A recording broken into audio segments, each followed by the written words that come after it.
সম্মানিত উপস্থিতি, আজকে বাংলাদেশ একটি পরীক্ষার মাঝে অগ্রসর হচ্ছে।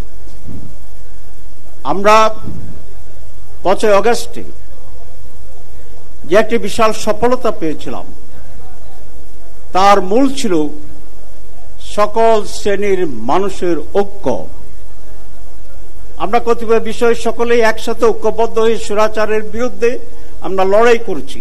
সেখানে রাজনীতি দল যেমন ছিল, সাধারণ মানুষও ছিল।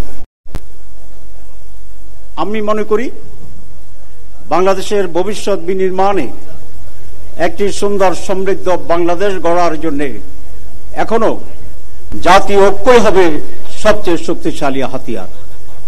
এই ঐক্য রেখেই আমরা যার যার জায়গা থেকে যেটি প্রয়োজন, প্রায়োরিটি, সেটি আমরা অবশ্যই এখানে ইমপ্লিমেন্ট করার চেষ্টা করব।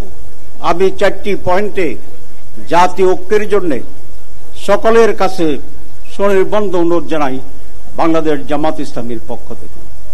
1, বাংলাদেশের স্বাধীনতা এবং সার্বভৌমত্ব, এখানে কোনো আপোষ হবে না।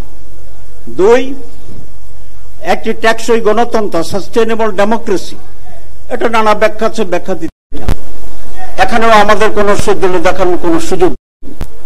3, একটি ফেয়ার ইলেকশন, যার কারণে বাংলাদেশ আজকে এই দুরবস্থার ভিতরে পতিত হয়েছিল।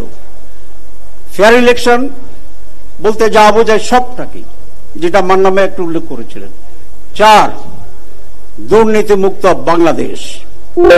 একটি মানুষ যদি 230 বিলিয়ন টাকা আমাদের দেশ থেকে লুট করে নিয়ে যায়, তাহলে এই দেশের ডেভেলপমেন্ট আর কোনো সুযোগ নেই। সুতরাং এখানে ঐক্যবদ্ধ হইতে হবে, নো করাপশন, আমরা দুর্নীতি মুক্ত বাংলাদেশ করব। এরকম এডুকেটেড, এনলাইটেড, সম্মিলিতভাবে সোসাইটি যদি আমরা তৈরি করতে পারি, তাহলে ইনশাআল্লাহ কোনো ষড়যন্ত্র কাজে আসবে না, ষড়যন্ত্রের সাহসও করবে না।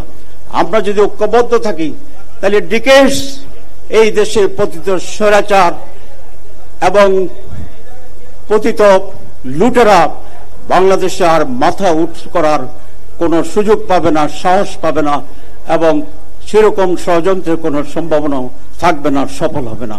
সবাইকে ধন্যবাদ। আসসালামু আলাইকুম ওয়া রাহমাতুল্লাহি ওয়া বারাকাতুহু।